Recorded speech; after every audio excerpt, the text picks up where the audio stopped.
That sounds good.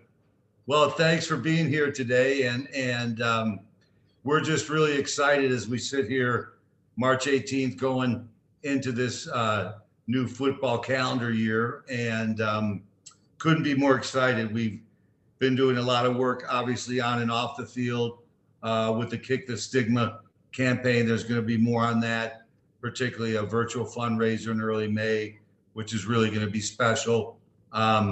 We really been working hard to get the football team heading in a 2021 direction, and we couldn't be more excited. I think that really one of the big things about going into 2021, it's going to be some like 2020, some like 2022, but it's going to blend into a more normalized year. We're hoping to have full fans in September for the games, full attendance. That's our hope. Don't have anything official on training camp yet. We'd like to think we're going to hold a normal training camp. We don't know. We know that the draft is altered in some ways, live and also in Indianapolis. So, but going into it, obviously it's a big week for us today, having Carson Wentz in, and I really couldn't be more excited. I wish all you guys could share in the excitement that I hear in the voices of our whole organization, namely our coaches and our football staff, Chris Ballard. We really feel that this is going to be a special match, having Carson come in at his age of 28, being able to come in, and now we really see a lot of the main pieces set for what I believe can bring us a Lombardi trophy, and God willing, more than one, coming into this next decade. It's something where we have a lot of work to do. We're excited, obviously, having our first and second pick in this draft. We have some needs, not a ton, but some, and we're looking every way possible with the cap limitations, because the number is down because of the COVID situation, where the losses are spread out over 3 years and the cap sees that effect. So we're dealing the most prudent way in looking at that, because it's not just this year, next year and the year after, to make sure we're in really good position. I think Chris Ballard's done an outstanding job in keeping us in a strong position. And we also know there's key players on this football team that will be getting extensions, and that's something that we have to plan for as well. Really excited about having Marlon Mack back. Think the world of him. I think he's a great football player, and he's trending great with his rehab, and that's really some exciting news. It's great to have him back with the franchise. So with that, I'll open it up for questions, and we're just really excited about heading into this year, and you guys fire away. All right, first question's from Kevin Bowen. Hey, Jim, when you look at things right now, left tackle wise, do you think that'll be something that you address more in the draft, or do you think free agency could offer the answer there? Well, I think we could go a couple different directions. I think that ideally in the draft, that would be a direction that would be ideal. We've seen that process work through Tarek Glenn into Anthony Costanzo, and we've been blessed there to have that sort of consistency and great play at that position. It's not that the easiest position to fill. I remember sitting with Howard Mudd, and right before we took Tony Hugo, and we thought that would be a good match for us. It didn't work out as well as we hoped it would. So there's always that transition process of college to pro, but it would be excellent if we could get one I think in the draft that we could see there for a long period of time to come as our left tackle. George Bremer. Last time you talked with us, you said one of the ideal situations would be to get a veteran quarterback in here who could kind of do what Philip Rivers did last year, pick up and carry things on right away. Do you feel like that's what's happened here with Carson Wentz? I really do. I tell you, I believe that circumstances put this situation together, which is ideal for the Indianapolis Colts. There's a lot of things that make this situation for the trade for Carson really special. And I really feel that it's a rare long-term answer that you're able to achieve through a trade. It doesn't happen very much. There's short-term answers that have been achieved through trades. Of course, there's long-term answers, Brett Favre, others that came in through a trade that set the tone for many years to come with franchises. But I really feel that with Carson coming in, he's a veteran, but he's a young veteran. And I tell you, the excitement in the building, talking to Frank Reich, I wish you guys could hear his voice and the things we've talked about to this point, because I really don't see a lot of weaknesses in Carson's game, in his leadership, and everything he brings to the table. I think they're all strengths, all a main reason that he was a second pick in the draft, a main reason that he was really close to having that incredible year of being an MVP and Super Bowl champion. The injury came in, those things happen, but he's healthy and he's very excited to be here, and we're excited to have him. Mike Chappell. Jim, all that you've talked about, the fact remains that he was available, a 28-year-old quarterback was available for reasons. Does it give you pause that he's coming off a not a good season and you guys can kind of be that fresh start that he needs? Well, let me say this, Mike. Going through this process that began when we were looking at what option we might go in, Frank Reich and I and Chris, we really had some long conversations, just really addressing that question and that question mark, if you will, that you're raising, is why is he available? Is this some sort of trap for the franchise that might not be successful? You become very, very cautious and try to look in every direction to try to find the right answers to make sure that you feel the direction you're going in is one, like I said earlier, that's actually set up for us to have great success with this trade.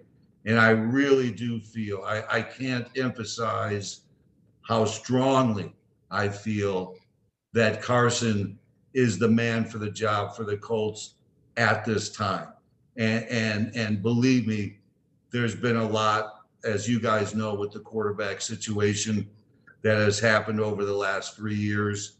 And to get someone that I really do believe, and I do believe this, after looking at this game for 50 years and seeing guys come and go at that key position, I really think that he can be that guy that's the centerpiece and the guy that's going to be around with these teams that we put together for the next decade that give the Colts a chance for greatness. I really feel that. And I honestly, when you dig and look for things that could give you pause, it's really hard to find those things.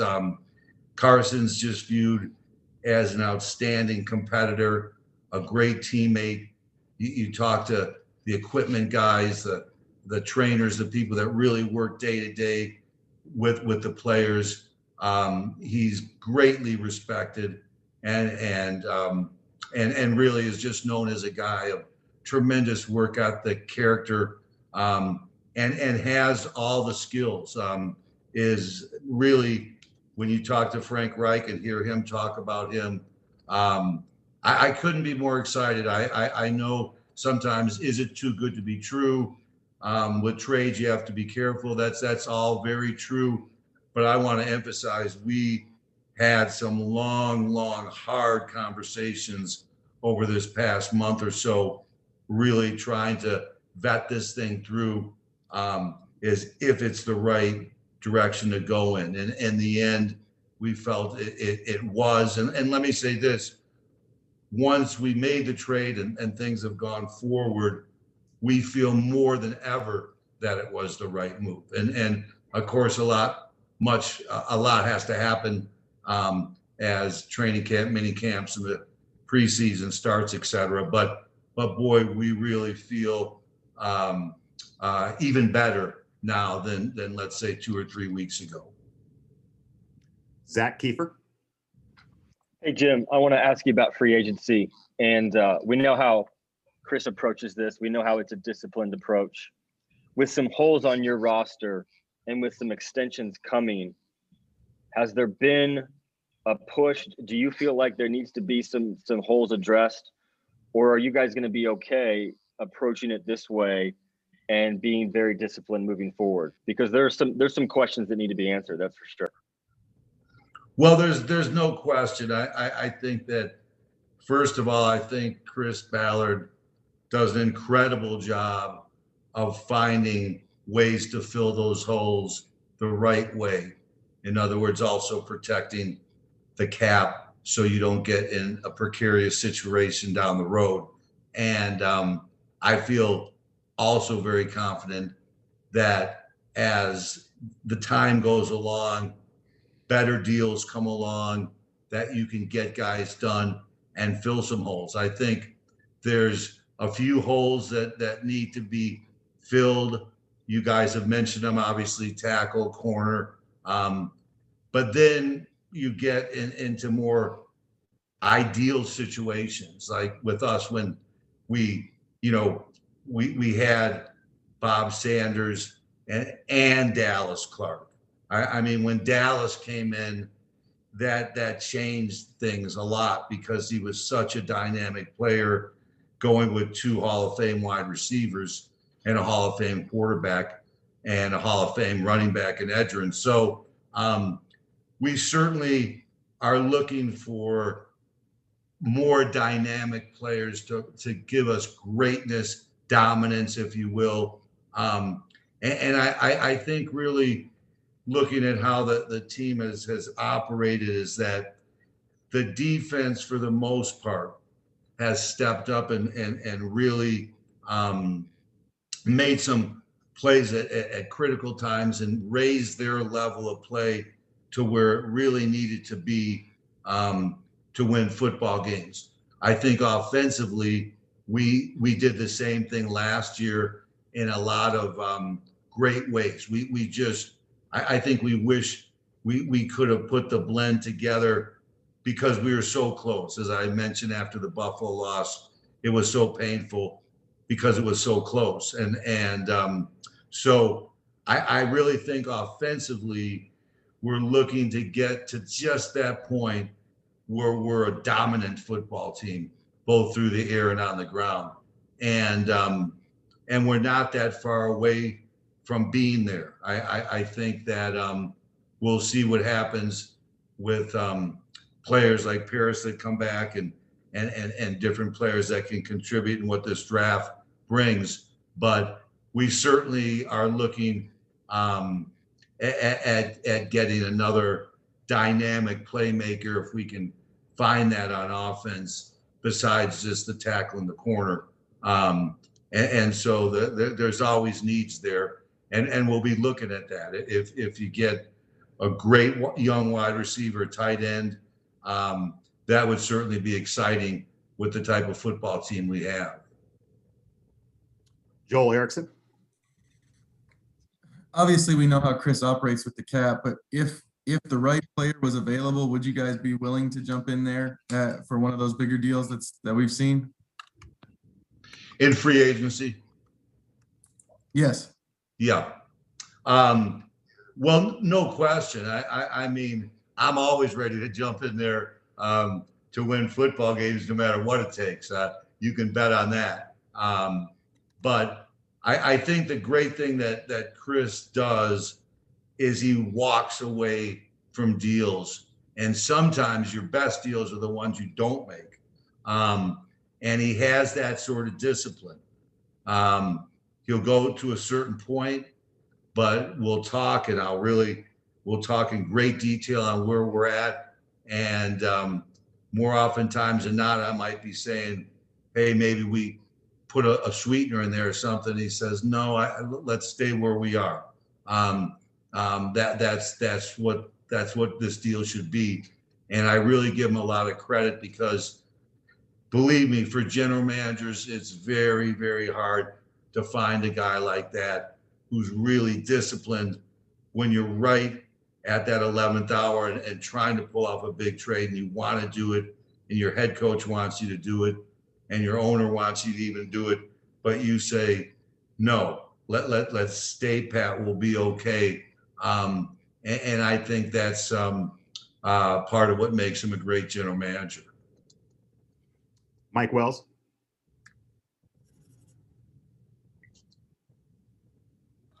Oops, sorry, I pulled the whole not muting Jim. Hey, Jim, I got a two-part question for you. The first one is, what is it about Frank Reich? You guys you've brought in quarterbacks. You had Andrew, who came in, who had dealt with all the injuries, didn't know where he was at mentally too, but Frank got him right. Phillip Rivers, people question what he had left in the tank at 38 years old. You guys had a decent year out of him. Now you have Carson Wentz, who people question where he is at mentally and physically after what happened last season. Why is Frank the right kind of guy for these quarterbacks? Well, I think obviously you guys know the history of his career, the type of experience he has both as a player and as a coach, what kind of man he is, his intelligence, all the things that quite frankly make him, one of the top one or two or three, maybe the best in the league at developing and grooming quarterbacks at this point. I can't think of anyone better. I mean, Bruce Arians certainly is right there, and even a mentor to Frank. But he's special, and he really gets an understanding. I mean, he's very realistic on saying, how can I make this player be the best Carson Wentz Carson can be, period. I don't think he tries to make the quarterback something they're not.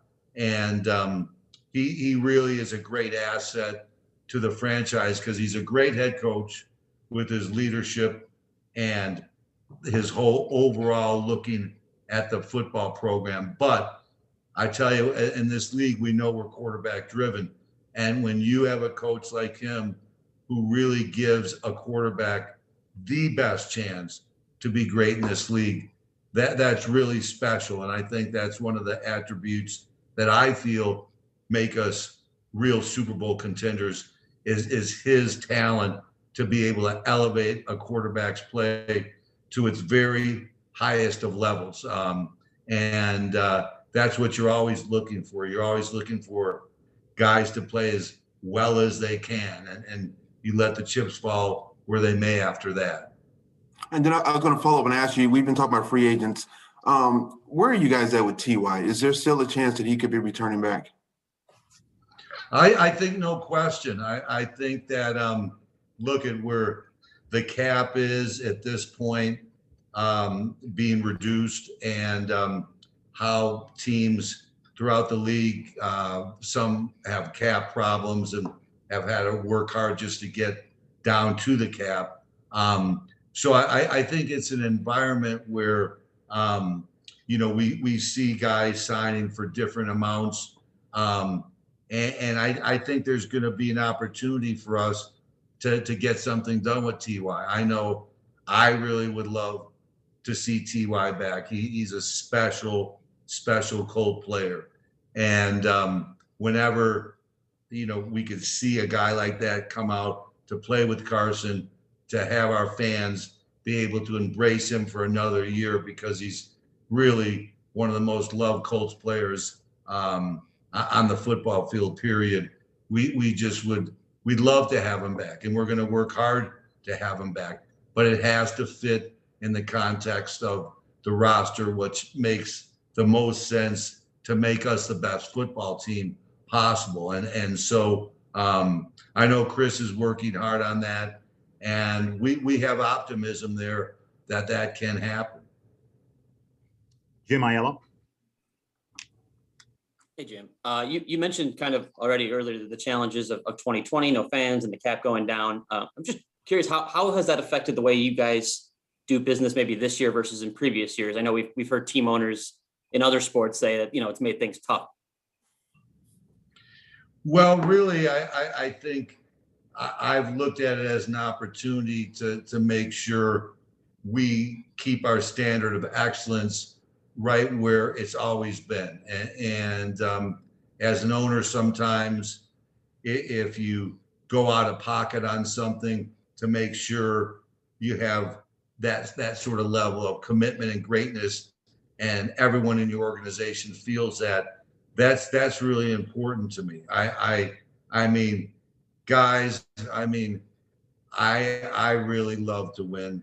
Maybe I just hate to lose too much, but I mean, I'm in it to win football games, and I'm going to do everything I can in my power to make that happen.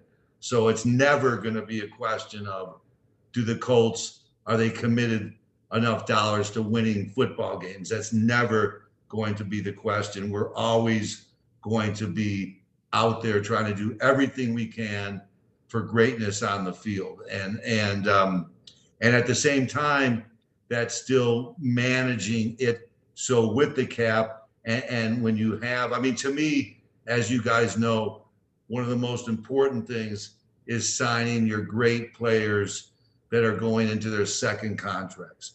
That's something that's critical.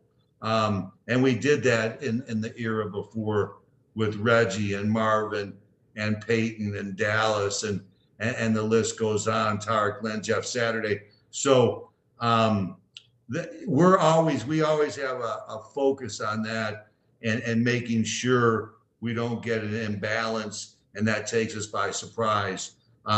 So that's really important.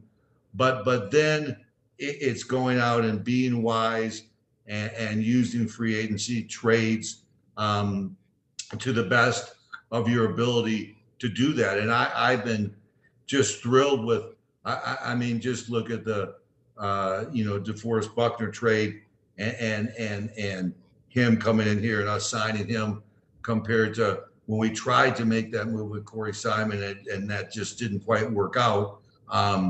And so Chris has done a really great job, I think, on limiting big mistakes that could come back and haunt us cap-wise, because quite frankly, when we went into 2011 and finished that season, and now 2012 was starting, we were in dire cap situation, just because that was one of the reasons, and obviously having an older roster with really good players as well. But you don't like to be in that situation we were in 2012. It was more dire, I think, than people realize. Obviously, you guys saw the changes we had to make to come under the cap, and we did. But we're going to be out there trying to do everything we can to win, and through this pandemic, I think it's an important opportunity to go out there and really help the community in any way you can, and help your franchise shine. And it's a good opportunity to show what the Colts are about, and that's important to me. All right, we got time for a couple more. Chris Hagan. Hey, Jim, you had the privilege and honor and blessing to work with Bill Polian, the Hall of Famer. He was an architect there at the turn of the century. And now you got Chris perhaps he's on the path to the Hall of Fame as well. I'm not asking you to say which is better or worse, but I just want to see what you think they have in common. And also, how awesome would it be to see a 2000 era Bill Polian negotiating a deal against a current Chris Ballard? Well, obviously, Bill is a true Hall of Famer, a real legend in professional football and the NFL. Although he even has some Canadian professional football roots. Bill is just a special guy. As I always used to say, he'd be like that guy at the horse track with the paper underneath his arm and a rumpled raincoat saying, "That one today. That's the one." And he just had the magic. But Bill, if you look at the teams he put together in Buffalo and here, it's just unbelievable. I mean, it's just really unbelievable. He had that special talent to be able to judge talent, and Chris has that. But I think he really brings in a modern approach to the general manager position, which there's so much more now that the general managers have to deal with, including really knowing the cap, how to manage the cap, how to manage a lot of things with the whole aspect to a football team. It was a little simpler when you go back to the 80s when there was no cap and players couldn't even become free, et cetera, et cetera. So I think Chris and Bill are very close. They talk. Bill and I talk a lot. And it's such a great asset to have really both guys in the organization, if you will, because Bill's just a phone call away from me or Chris or Frank calling him up. And as far as Bill and Chris going at each other in negotiation, I just, I think it'd probably be as intense as those guys are, probably better to be done over the phone in person, or else I'd have to be, the boxing ref to get in between those two, because they're intense guys and they love to win. But they're great competitors and good friends. And as a franchise, you really feel blessed because I do feel Chris is on that track. I really do. I do feel Frank Reich is on that track. I really believe that you will see a golden era develop as we go into this decade, sitting here in 2021. I believe it with all my heart and soul, and there's good reason to believe it.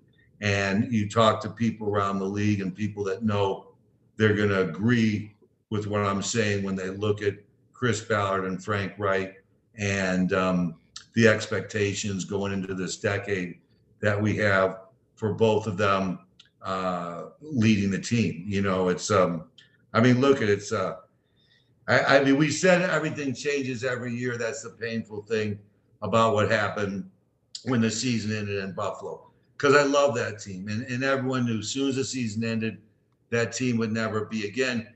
And that's the reason, Frank and Chris are like Lennon and McCartney.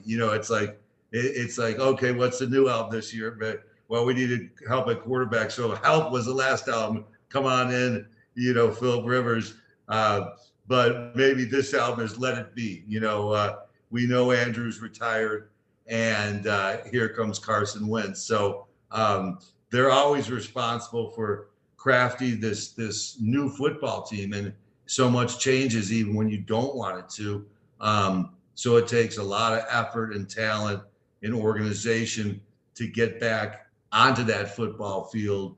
And you need those football players with toughness, with leadership, with team in mind, and that locker room mentality, because that serves you well when you have to endure a certain percentage of change each year, whether it's 60 or 70% of only keeping what you had the year before.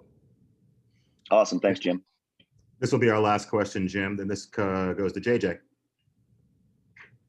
Hey, Mr. Irsay, just wanted to ask you about you talk about what Carson can do on the field for the Colts, the impact he can have in the community. How excited are you to see how he can grow in that role over the next couple of years?